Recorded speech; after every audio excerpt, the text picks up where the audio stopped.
ಮತ್ತೆ ಇತಿಹಾಸವನ್ನು ಸೃಷ್ಟಿಸಿದೆ ಈಗ ನಮ್ಮ ಹೆಮ್ಮೆಯ ಆರ್ಸಿಬಿ ಗೆದ್ದು ಬೀಗಿದೆ. ಹ್ಯಾಟ್ರಿಕ್ ಕಪ್ಗಳನ್ನು ಹೊಡೆದಿದೆ ಆರ್ಸಿಬಿ ಈ ಬಾರಿ. ನಿಜಕ್ಕೂ ಕೂಡ ಆರ್ಸಿಬಿ ಅಭಿಮಾನಿಗಳಿಗೆ ಇದು ದೊಡ್ಡ ಮಟ್ಟದ ಖುಷಿ. ಯಾಕಂದ್ರೆ ಬ್ಯಾಕ್ ಟು ಬ್ಯಾಕ್ ಕಪ್ಗಳನ್ನು ಹೊಡಿತಾ ಬರ್ತಾ ಇದೆ ಆರ್ಸಿಬಿ. ಈ ಹಿಂದೆ ಆರ್ಸಿಬಿ ಕಪ್ಪೇ ಹೊಡೆದಿಲ್ಲ, ಕಪ್ಪೇ ಇಲ್ಲ ಅಂತ ಹೇಳಿ ಟೀಕೆ ಮಾಡ್ತಿರೋರಿಗೆ ಬ್ಯಾಕ್ ಟು ಬ್ಯಾಕ್ ಹ್ಯಾಟ್ರಿಕ್ ಕಪ್ಗಳನ್ನು ಹೊಡೆದು ನೋಡಿ ಅಂತ ತೋರಿಸ್ತಾ ಇದೆ. ಯಾರೂ ಕೂಡ ಟೀಕೆ ಮಾಡೋಕೆ ಅವಕಾಶವನ್ನು ಬಿಟ್ಕೊಡ್ತಾ ಇಲ್ಲ. 2024, 25, 26 ಸತತ 3 ಕಪ್ಗಳನ್ನು ಗೆದ್ದಿದೆ ಮಹಿಳೆಯರು ಮತ್ತು ಪುರುಷರು ಸೇರಿ. ಈಗ WPL ನಲ್ಲಿ ಸಮರ ಏನಿತ್ತು ಅದರಲ್ಲಿ ಗೆದ್ದು ಬೀಗಿದೆ. ಮತ್ತೆ ಡೆಲ್ಲಿಯ ಕನಸನ್ನು ಭಗ್ನ ಮಾಡಿದ ಆರ್ಸಿಬಿ ಮಹಿಳಾ ತಂಡದವರು ಗೆದ್ದಿದ್ದಾರೆ. ಈ ಸಲ ಕೂಡ ಕಪ್ ನಮ್ಮದೇ ಅಂತ ಹೇಳಿ ಇತಿಹಾಸವನ್ನು ಸೃಷ್ಟಿ ಮಾಡಿದ್ದಾರೆ ಸ್ಮೃತಿ ಮಂದಣ್ಣ ಪಡ್. WPL ಚಾಂಪಿಯನ್ ಆಗಿ ಹೊರಹೊಮ್ಮಿದ ಆರ್ಸಿಬಿ 2ನೇ ಬಾರಿ. ಈಗ ಮಹಿಳೆಯರು 2ನೇ ಬಾರಿ, ಗಂಡ್ಮಕ್ಳದ್ದು 1 ಬಾರಿ, ಟೋಟಲ್ 3 ಬಾರಿ ಆಗಿದೆ. ಕೊನೆಗೂ ಕೂಡ ಕಾಯುವಿಕೆಗೆ ಫಲ ಸಿಕ್ಕಿದೆ. ಈ ಬಾರಿ ಗೆಲ್ಲಬೇಕಂತ ನಿರೀಕ್ಷಿತ ಕೇಳ್ತಿದೆ. ಆರ್ಸಿಬಿ ಮಹಿಳಾ ತಂಡ ಗೆಲುವನ್ನು ಸಾಧಿಸಿದೆ. ಕ್ರಿಕೆಟ್ ಇತಿಹಾಸದಲ್ಲಿನೇ ಮತ್ತೊಂದು ದಾಖಲೆ ಬರೀತಾ ಇದ್ದಾರೆ. ಬೆಂಗಳೂರಿನ ಬೀದಿಯಲ್ಲಿಯೂ ಕೂಡ ಸಂಭ್ರಮ ಮನೆ ಮಾಡ್ತಾ ಇದೆ. ಈ ಹಿಂದೆ ಆರ್ಸಿಬಿ ಗೆದ್ದಾಗಲೂ ಕೂಡ ಅದೇ ರೀತಿಯಾಗಿತ್ತು, ಈಗಲೂ ಕೂಡ ಅಷ್ಟೇ. ಆರ್ಸಿಬಿಯ ಹೆಣ್ಣು ಮಕ್ಕಳ ತಂಡ ಏರಿದೆ, ಅವರು ಗೆದ್ದಿದ್ದಾರೆ. ನಿರೀಕ್ಷೆ ಇತ್ತು ದೊಡ್ಡ ಮಟ್ಟದಲ್ಲಿ, ಯಾಕಂದರೆ ಈ ಬಾರಿ ಆಟವನ್ನು ಆ ರೀತಿಯಾಗಿ ಆಡ್ಕೊಂಡು ಬಂದಿದ್ರು. ಯಾವುದೇ ಪಂದ್ಯವನ್ನು ಸೋತಿರಲಿಲ್ಲ, ಸತತವಾಗಿ ಗೆಲುವನ್ನು ಸಾಧಿಸಿಕೊಂಡು ಬರ್ತಾ ಇದ್ರು. ಪಕ್ಕ ಇದೇ ಟೀಮ್ ಗೆಲ್ಲುತ್ತೆ ಅನ್ನುವಂತಹ ನಿರೀಕ್ಷೆ ದೊಡ್ಡ ಮಟ್ಟದಲ್ಲಿತ್ತು. ಆ ನಿರೀಕ್ಷೆಯನ್ನು ಸುಳ್ಳು ಮಾಡಲಿಲ್ಲ ಈ ಬಾರಿ.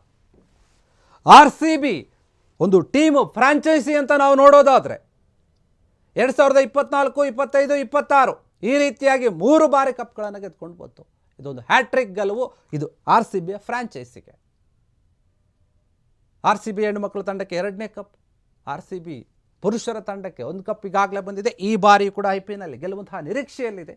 ಈಗ ಅಭಿಮಾನಿಗಳು ಏನು ಕಪ್ ಇಲ್ಲ ಅಂತ ಬೇಸರವನ್ನು ವ್ಯಕ್ತಪಡಿಸ್ತಾ ಇದ್ರು, ಮತ್ತು ಬೇರೆಯವರು ಏನು ಟೀಕೆ ಮಾಡ್ತಾ ಇದ್ರು, ಅದೆಲ್ಲದಕ್ಕೂ ಕೂಡ ಇದೊಂದು ದೊಡ್ಡ ಮಟ್ಟದ ಉತ್ತರ. ಯಾರು ಕೂಡ ಮಾತನಾಡುವಂತಹ ಅವಶ್ಯಕತೆ ಇಲ್ಲ. ಈಗ ಆರ್ಸಿಬಿ ಟೀಮು ಜನಪ್ರಿಯತೆ ಏನಿತ್ತು ಅದು ಮಾತ್ರ ಅಲ್ಲ, ಕಪ್ಪನ್ನು ಗೆಲ್ಲೋದ್ರಲ್ಲಿಯೂ ಕೂಡ ನಾವು ಸೈ ಅಂತ ತೋರಿಸ್ತಾ ಇದ್ದಾರೆ. ಈಗ ಆರ್ಸಿಬಿಯ ಯುಗ ಆರಂಭ ಆಗ್ತಾ ಇದೆ. ಕಪ್ಗಳಿಲ್ಲದೆ ಒಂದು ಕಾಲದಲ್ಲಿ ಒದ್ದಾಡ್ತಾ ಇದ್ದಂತಹ ಟೀಮ್ ಟೀಕೆಗಳನ್ನು ಎದುರಿಸಿ ಅದೆಲ್ಲವನ್ನೂ ಕೂಡ ಮೈಗೂಡಿಸಿಕೊಂಡು ಅದನ್ನು ಶಕ್ತಿಯಾಗಿ ತಗೊಂಡು ಟೀಕೆಗಳನ್ನೇ ನಾವು ಮೆಟ್ಲಾಗ ಮಾಡಿಕೊಂಡು ಬಂದು ನಿಂತಹ ಒಂದು ಟೀಮ್ ಏನಿದೆ ಅದು ಆರ್ಸಿಬಿ. ಇಂತಹ ಟೀಮ್ ಇವತ್ತು ಕಪ್ಪನ್ನು ಗೆದ್ದಿದೆ. ಎಲ್ಲ ಕಡೆ ಸಂಭ್ರಮಾಚರಣೆ ನಡೀತಾ ಇದೆ. ಆರ್ಸಿಬಿ ಕಪ್ ಗೆದ್ದರೆ ಬರೀ ಕರ್ನಾಟಕದಲ್ಲಿ, ಬೆಂಗಳೂರಿನಲ್ಲಿ ಮಾತ್ರ ಸಂಭ್ರಮಾಚರಣೆ ನಡೆಯೋದಿಲ್ಲ.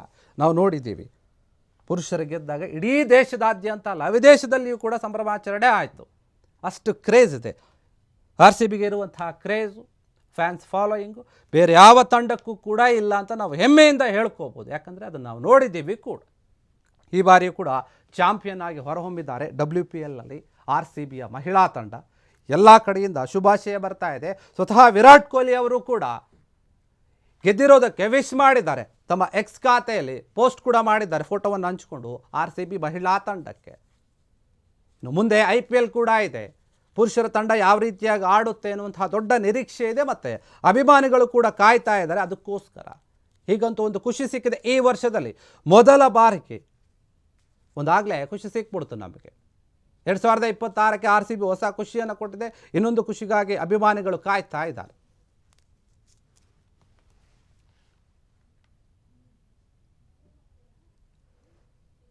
ಇದಿಷ್ಟು ಈವರೆಗಿನ ಸುದ್ದಿ. ನೋಡ್ತಾ ಇರಿ ಫ್ರೀಡಮ್ ಟಿವಿ, ಇದು ಜನಸಾಮಾನ್ಯರ ಶಕ್ತಿ.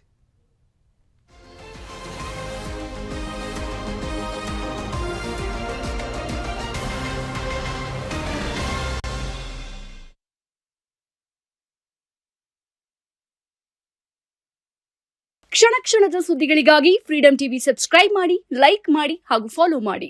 ಹೊಸ ಸುದ್ದಿಗಳ ನೋಟಿಫಿಕೇಶನ್ಗಾಗಿ ಬೆಲ್ ಐಕಾನ್ ಮೇಲೆ ಕ್ಲಿಕ್ ಮಾಡಿ.